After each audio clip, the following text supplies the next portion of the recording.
I am telling you that this is not just a story, it is truth. Listen closely. The day I came back to Obwazi, I had 12 sadies in my pocket and holes in my shoes. I did not plan to arrive during the community durbar. But that is exactly what happened. The whole town was gathered under the big mango trees near the chief's palace. Elders, traders, young men, women with babies on their backs. Music was playing. Food was being shared. It looked like joy from a distance. The moment people recognized me, the joy stopped. Kofi Asante, someone said. Not warmly. The way you say a name when it tastes bad. I had been gone for 4 years. I had left Obwazi with promises and returned with nothing visible to show. That was all they needed to see. Old man Doku stood up from his chair. He was my father's age and had the kind of voice that carried across a field without effort. Why have you come back here? To embarrass us again. Laughter spread through the crowd like a wave. Send him away, a woman said. He has always been useless, another added. Even his own father said so. I stood there and let the words land. I did not argue.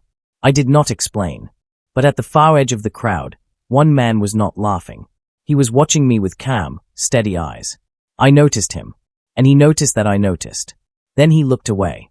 My family home was a 20-minute walk from the Durbar grounds. I made that walk slowly, thinking about the man with the steady eyes. Something about him felt deliberate, like he had come to that gathering for a reason that had nothing to do with the celebration. My Aunt Abina answered the door. She was my father's younger sister, the one who had always been kind to me growing up. I had held on to that memory for 4 years. The moment she saw my face, she stepped back. Kofi. Her voice was flat. You should have called before coming. I did not have airtime, I said honestly. She looked at my shoes, then at my bag, then back at my face. We do not have space, she said. Auntie, I just need a few nights. I will. Your cousin is using that room. She said it firmly. Then she stepped back inside and began closing the door. I put my hand on the frame, not to force it open, just to have one more moment. So this is who you truly are, I said quietly. Not to hurt her. Just because it was the truth that needed to be spoken. She closed the door anyway. I stood on that porch for a moment. The sky was turning orange. I had nowhere to go in my own hometown. I picked up my bag and kept walking. I found a spot to sit near the Obwazi market, on the concrete ledge outside a hardware shop that had already closed for the evening. I had 12 sadies. Enough for one meal, maybe 2 if I was careful. A small boy appeared from between 2 stalls. He could not have been more than 6. He was staring at a woman selling wakey across the road with the specific hunger of someone who had not eaten in a while. He had no shoes. His shorts were too big and held up by a knot at the waist. I watched him for a moment. Then I called him over. He came cautiously, the way children who have learned to be careful approach strangers. Are you hungry? I asked. He nodded without speaking. I took him to the wakey cellar. I bought him a plate with egg and fish. I sat with him while he ate. He did not say thank you. He was too busy eating. That was fine. I did not need thanks. I watched him finish every grain. I did not buy food for myself that night. What I did not know was that someone had been watching from across the road. Not the curious watching of a bystander.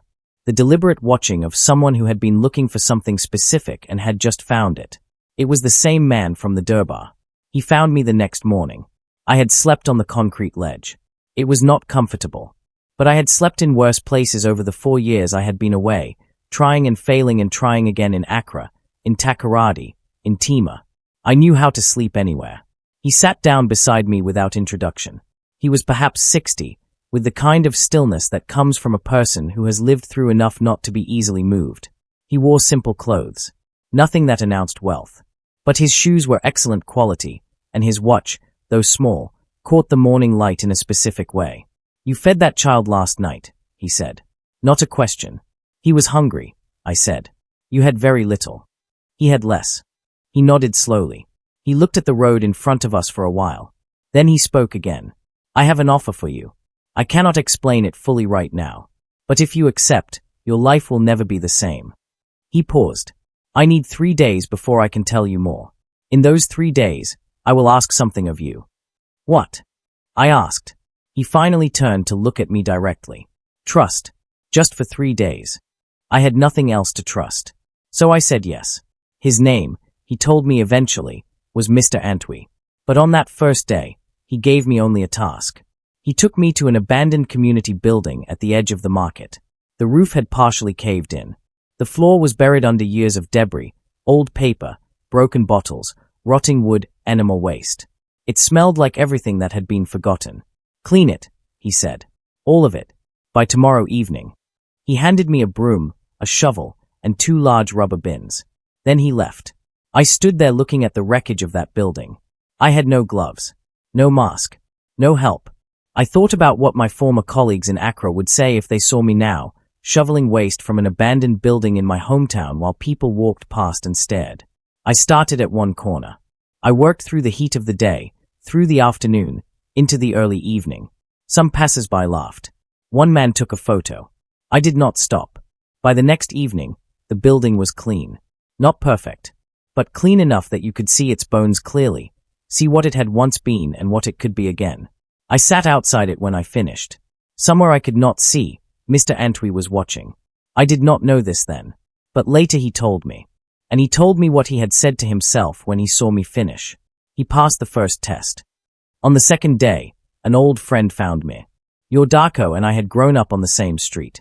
We had shared school lunches when one of us had none. We had promised each other once, the way teenage boys do, that we would always have each other's backs. He had done better than me, at least visibly. He ran a small phone repair shop in the market. He drove a second-hand car. He had a wife and a reputation. When he saw me, he opened his arms wide. "Kofi, brother, you are back." I let him hug me. His enthusiasm felt genuine. For a moment I remembered who we used to be. He took me to his shop, bought me minerals, introduced me to customers. "This is my old friend Kofi. We grew up together." I felt something warm for the first time since I had returned. Then a group of influential traders came into the shop. Men you clearly wanted to impress. He turned to them and pointed at me. "You see this man? He came back from Accra with nothing." He laughed. 4 years and nothing to show. "But that is Kofi for you." The traders laughed. I looked at Yor. He was still smiling, watching them for their reaction. I said nothing. I finished my minerals. I stood up. I shook his hand. And I walked out. That evening, Mr. Antwi called me to a quiet compound near the edge of town. He was not alone this time. 3 men sat with him around a small table outside. They were not from Obuasi. Their accents placed them somewhere in Accra, and the way they held themselves said they were accustomed to rooms where decisions were made. I was not introduced to them directly, but I sat close enough to hear. One of the men said something I was not supposed to hear, or perhaps I was meant to hear it. I could never be sure with Mr. Antwi. He said, "Are you certain? We have been searching for 18 months. Mr. Antwi said, "I am certain." The man looked toward where I sat and then looked back. "He looks like nothing." "The ones who look like nothing," Mr. Antwi said calmly, "are often exactly what we need." Another man leaned forward. "What if he is not ready?" Mr. Antwi was quiet for a moment. "He is ready. He just does not know what he is ready for." Then, loud enough that there was no question it was meant for me, one of the men said simply, "He is the one we have been looking for." I kept my face steady. But something shifted inside me, deep and quiet, like a stone rolling off a chest I had been carrying for years. The next morning, Mr. Antwi gave me a different kind of task. A small cooperative of market women had a logistics problem. They were buying goods from a supplier 40 kilometers away, but losing money because their transport arrangements were unreliable and overpriced. 3 different women had tried to solve it and gotten confused. Mr. Antwi handed me the papers and the contact information. "See what you can do," he said. I spent the morning meeting the women, understanding the problem clearly, then spent the afternoon on phone calls. By evening I had negotiated a shared transport arrangement with a driver who made that route twice a week. The women would combine their orders, split the transport cost, and save 30% on logistics immediately. It was not complicated, but it was structured and it worked. When I presented it to the cooperative leader, a stout woman named Mame Ifiwa, she stared at the paper for a long time. "Where did you come from?" she said. "Obuasi," I said. "Born and raised." She shook her head slowly. "How is it that a man who everyone says is useless just solved in one day what we could not solve in 3 months? I did not answer that. But across the road, Mr. Antwi stood with his arms folded, watching. And beside him was one of the men from the previous evening. That man was no longer looking at me the way you look at nothing. I had been sleeping in the cleaned community building. Mr. Antwi had arranged a basic mattress and a padlock. It was simple, but it was mine. I was grateful. On the fourth night, I was returning later than usual when I passed by my Aunt Abina's compound. The lights were on inside. The window facing the road was open. I heard voices clearly without trying to. It was Abina and my cousin Emma. If Kofi had money, Emma was saying, we would not have turned him away. Obviously, Abina replied. But he came back with nothing.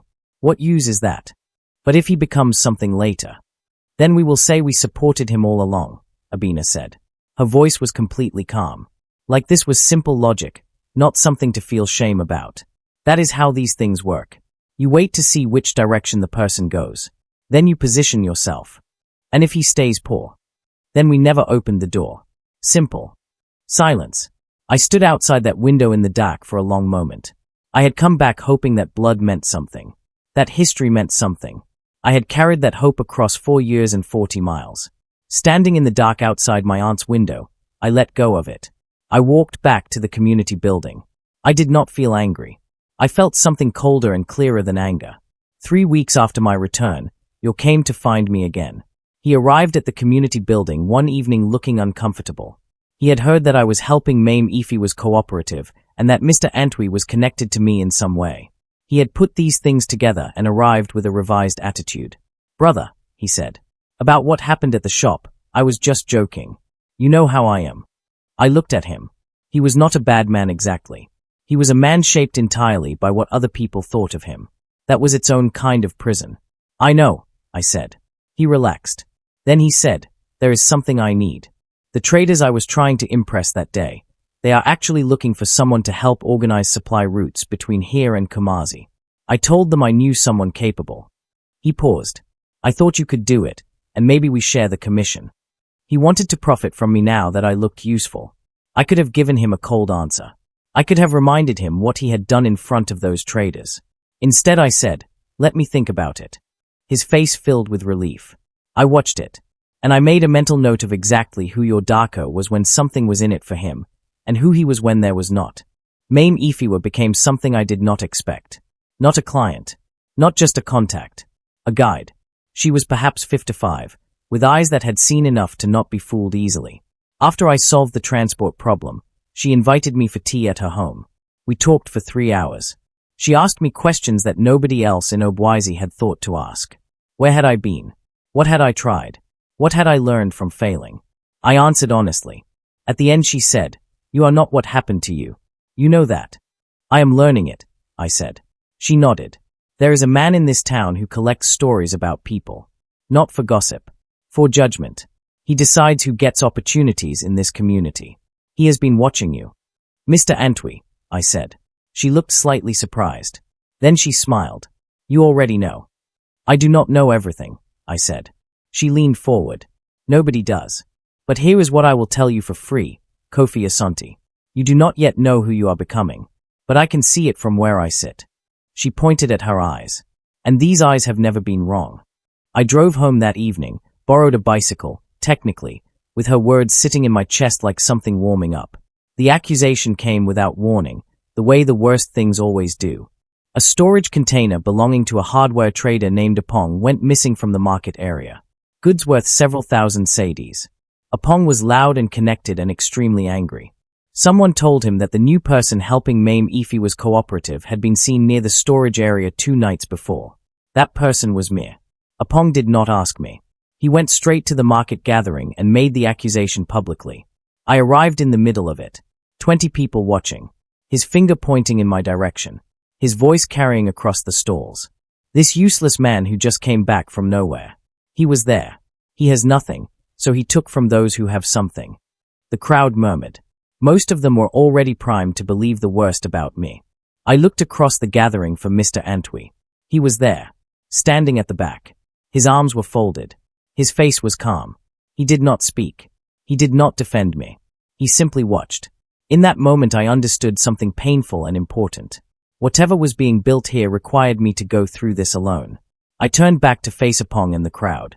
I did not fight the accusation. That surprised everyone, including Apong. He had prepared for argument, for denial, for anger. He had not prepared for what I gave him.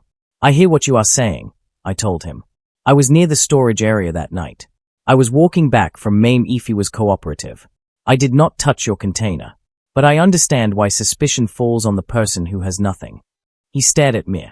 If you want to search my room, search it, I said. I will wait here. 2 men went. They came back 20 minutes later. Nothing. Apong's anger had nowhere to land.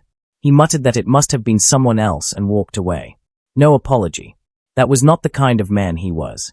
The crowd dispersed. I sat down on a market bench. My legs felt weak. Not from fear. From the effort of holding myself steady when everything in me had wanted to shout back. A young woman who sold cloth nearby caught my eye. She said quietly, "You handled that well." I nodded. Later, someone told me what they had overheard from a group of elders after the gathering broke up. He did not fight back. One elder had said, confused. Another replied, slowly, "He is stronger than we thought."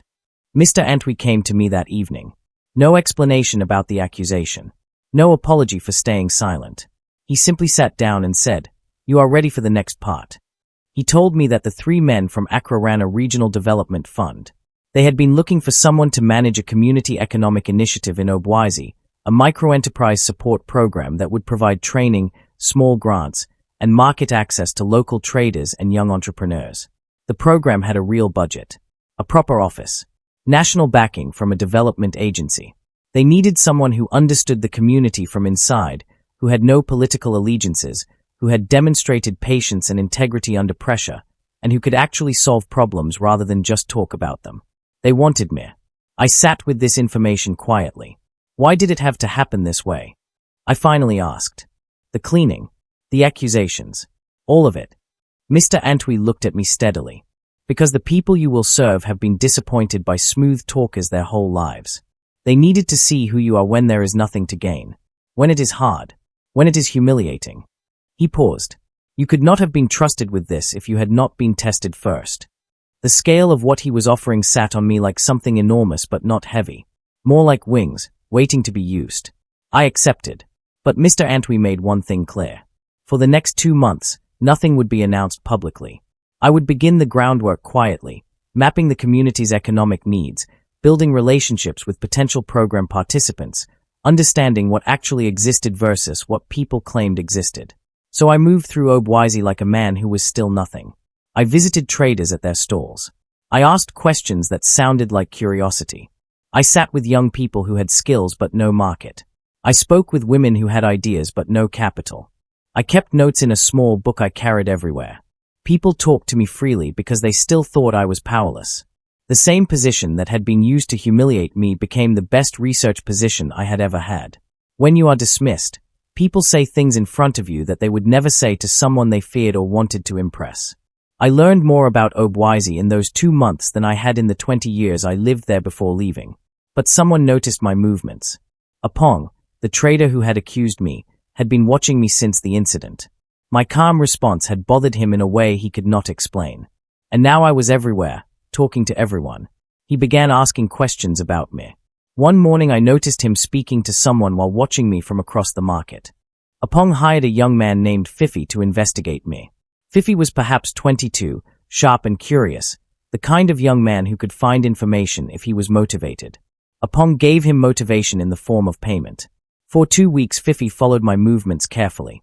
He spoke to people who knew me before I left. He made calls to contacts in Accra and Takoradi. He dug into every public account of where I had been and what I had done. He found contradictions everywhere. The man who had left Obwazi 4 years ago with promises had supposedly failed completely. But the people in Accra he tracked down said different things. One woman said I had helped restructure a small cooperative before leaving. A man in Takoradi said I had consulted on a market logistics project. Nothing glamorous. Nothing that looked like success. But not nothing either. Fifi came back to Apong with a confused report. Nothing about him adds up, he said. People call him a failure. But the things he actually did in those cities were not failures. He was just never in one place long enough to build anything. Or he was building something that nobody could see. Apong did not understand what to do with this. He put it aside. But Fifi did not put it aside. Something about my story kept turning in his mind. He started showing up near the community building, not to report, just to watch and wonder. The moment came in the 3rd month. Mr. Antwi arranged for me to present a preliminary economic needs report to a small gathering of community leaders. It was meant to be a quiet, internal discussion. But word had spread, and more people showed up than expected. I stood at the front of the room with my notes and my small printed summary. I had prepared carefully. But the moment I started presenting, Apong walked in with 2 other traders. He interrupted immediately. "What is this man doing? He has no qualifications. He is just the useless man who came back from Accra with nothing." The room shifted. Several people looked uncertain. And then something I had not planned happened. My papers slipped from my hands. The pages scattered across the floor. Some people laughed. The moment looked like complete collapse. I bent down and gathered every page. Slowly, without rushing, I arranged them again. I looked up. "May I continue?" I said. Apong laughed loudly. "You see, even his papers cannot take him seriously." More laughter. I set the papers down on the table beside me. And then I presented everything from memory. Every figure, every name, every finding, clearly and without notes for 40 minutes. When I finished, the room was silent. What nobody in that room knew was that dropping those papers had been intentional. I needed them to see that the knowledge was not in the paper. It was in me. After the presentation, Mr. Antwi found me outside. He was smiling. A real smile, not the careful half expressions he usually allowed. "You just showed them the difference," he said. "Between what?" I asked. "Between performance and preparation." He walked beside me slowly. "Anyone can carry papers. Very few people know what is inside the papers well enough to not need them." We walked in silence for a moment. Then he said something that changed the shape of everything. "Kofi, I need to tell you something about why I came to Obwazi." I waited. "This community has an opportunity coming. A large infrastructure project. Government contractors are looking for community development partners, organizations that will manage local employment, training, and economic integration as the project moves through this region. It is worth more to this community than anything that has happened here in 20 years. He stopped walking and turned to face me. The development fund I represent was already going to bring this opportunity here. But we needed to know whether the community had anyone worth building it around. Someone the people would eventually trust. Someone who could handle pressure without breaking. He looked at me steadily. "The program was never the real thing, Kofi. It was the introduction. He is not being tested. He is testing them. That is what I said to my partners when they asked about you." He paused. "You were never just looking for an opportunity. You were finding out whether this community deserved one." 1 week before the official announcement, everything fell apart on the surface. Apong had been working hard behind the scenes. He had gathered 4 other traders and gone to the community chief with a formal complaint.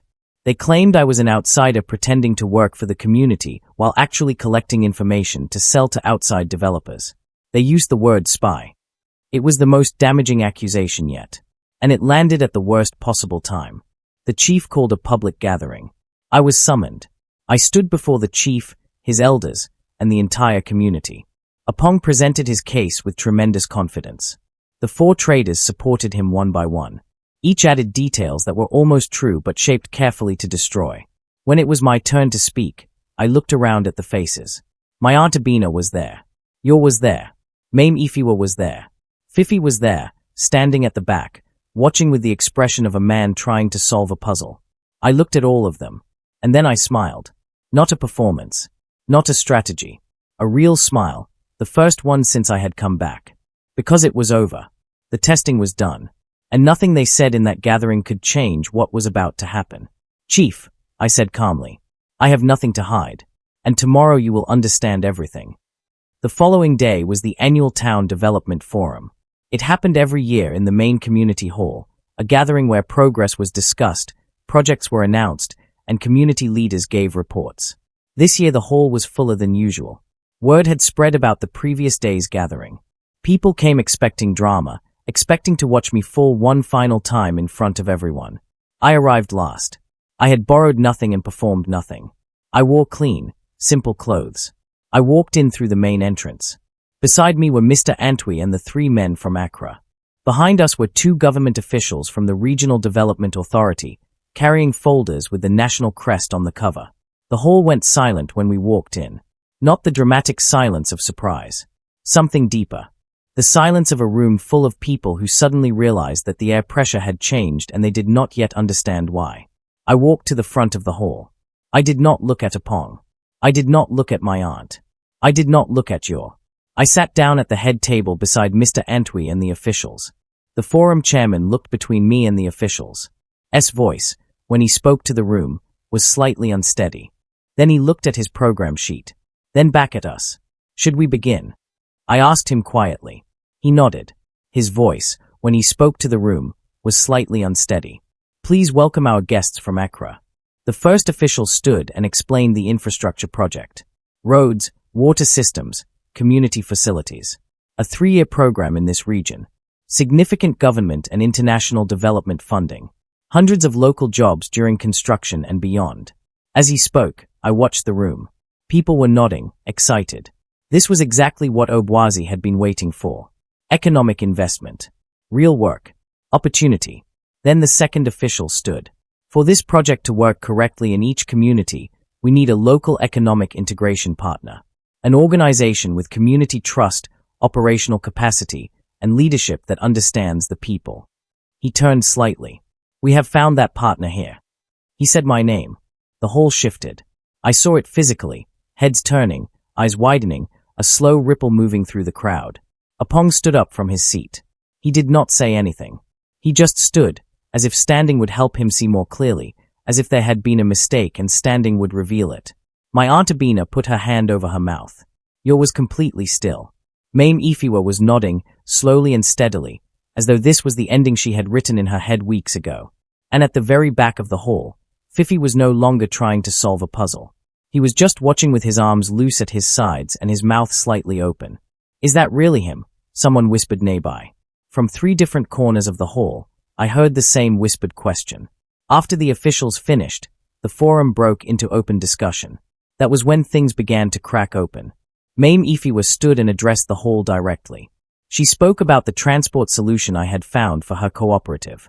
She told them the numbers, the 30% reduction in costs, the consistency it had brought, the 3 new suppliers who had joined because the system was working. A young trader stood and said I had spent 2 hours helping him rethink his pricing strategy, for nothing, just because he had asked. Then Fifi stood up. The hall was surprised. Fifi was young and known mainly as someone who did small tasks for market traders. Nobody expected him to speak at this gathering. But he stood straight and said, I was paid to investigate this man. I spent 2 weeks trying to find proof that he was corrupt or dishonest or hiding something terrible. He paused. What I found instead was that everywhere Kofi Asante went over 4 years, he left something better behind him. He just never stayed long enough for people to name it properly, or give him credit. He sat down. Apong was on his feet immediately. This is a setup. This is planned. It is planned, I said from the front. The room turned to me. I stood up. Yes, I said clearly. This was planned. Let me explain exactly how. I told them everything. From the beginning. The Durbar. The sleeping on concrete. Mr. Antwi finding me. The tests. The building. The observations. The accusations I had absorbed without fighting back. I told them what I had been doing for 2 months while I seemed to be wandering. The notes. The conversations. The real data about who in this community had skills, ideas, and willingness, and who had only position and noise. I came back to Obwazi because this is my home, I said. I came back broken, yes. I had failed at many things. I will not pretend otherwise. The hall was absolutely still. But I was also sent back, by Mr. Antwi's fund, to find out whether this community was ready. Ready to receive investment without corruption swallowing it. Ready to be led by someone who had actually been tested. Ready to trust something that did not come dressed in arrogance and connections. I looked around the room slowly, and what I found was mixed. There are good people here. Genuinely good. And there are people who will change their position the moment the wind changes direction. Apong sat down, quietly, like air leaving a balloon. My Aunt Abina was looking at the floor. The project is real, I continued. The opportunity is real. And it belongs to this community. What happens with it depends on who we choose to be from this moment forward. After the formal session ended, Mr. Antwi stood and addressed the room. He spoke about the development fund, about what they had been building across 3 regions, about why community character mattered as much as infrastructure, Then he said something that made the hall completely still. Kofi Asonte's father was from this town. He died when Kofi was 12. What most of you do not know is that Kofi's father spent the last years of his life trying to bring an investment partnership to Obwazi. He was rejected by community leaders who said he was too young and too ordinary to be taken seriously. The elders in the front row shifted. That partnership eventually went to a neighboring town. That town used it to build what you can see there today. He paused. We found that file in our organization's historical records 18 months ago. The name Asante was attached to the original proposal. When we came to Obwazi to scout for this project, we came looking for anyone connected to that name. He looked at me. We found Kofi sleeping on a concrete ledge and spending his last coin to feed a hungry child. Silence. And this, he said quietly, was never about money. This was about completing something a good man started 30 years ago and was never allowed to finish. My father's name, spoken in that hall, landed somewhere inside me that I had not known was waiting. 3 days after the forum, I held a community meeting in the newly established program office, the same building I had cleaned with my own hands on my first week back. I announced the program structure: training cohorts for youth, microgrants for traders with viable plans, market linkage support for small producers, a community advisory board that would have real oversight over how funds were used. Mame Ifiwa was appointed to the advisory board. Fifi was offered a coordinator role. He accepted immediately. Then came the other decisions. Yo came to my office privately. He asked if his shop could be included in the market linkage program. I looked at him for a moment. Yes, I said. Submit the application. It will be reviewed the same way as everyone else's. He nodded. He started to say something else. I waited. I am sorry, he said finally. About the traders. What I said. I know, I said. Submit the application, My Aunt Abina came on the last day of the week. She stood at the office door, not quite coming in. She looked smaller than I remembered her. I stood and offered her a chair. Proud. I know, I said. And I meant it without bitterness. Apong did not come. Some people never do. And that is also an answer. I locked the office that evening and stood outside in the dark. The same concrete ledge where I had spent my first night was 20 meters away. I looked at it for a moment. Then I looked at the office behind me. At the light still on inside. At the program documents on the desk. At the file with my father's name that Mr. Antwi had given me to keep. A person's true worth is revealed when there is nothing to gain. I had learned that twice, once watching others, once living it myself. It is the hardest lesson. It is also the only one that lasts. I turned off the light. I walked home. Obwazi was quiet around me. But it was a different kind of quiet from the one I had arrived to. Less like a door closed. More like a room waiting to be filled. The lesson about Kofi's story. Kofi did not return to prove people wrong. He returned to discover who he truly was when everything was stripped away. The same community that mocked him became the ground where his purpose grew. In the end, it wasn't success that changed how people saw him. It was his consistency when nobody believed in him. Sometimes, the man they reject is the one they will one day depend on. In Obwazi, Kofi learned a truth many never understand. People don't reveal their character when life is easy. They reveal it when there is nothing to gain. Those who mocked him showed who they were. But Kofi also revealed himself, not through words, but through patience, discipline, and quiet strength. In the end, he didn't just rise. He became the standard. They called him useless when he had nothing. They needed him when he had everything that mattered: character, clarity, and courage. Kofi didn't chase validation. He built value. And when the moment came, the same voices that laughed fell silent. Because the strongest man in the room is not the loudest. It is the one who endured, prepared, and rose when it mattered most. Please, if you find this story interesting, don't forget to subscribe to our channel for more engaging stories like this. Also like, share, and comment you thought. Thank you. Then E&D.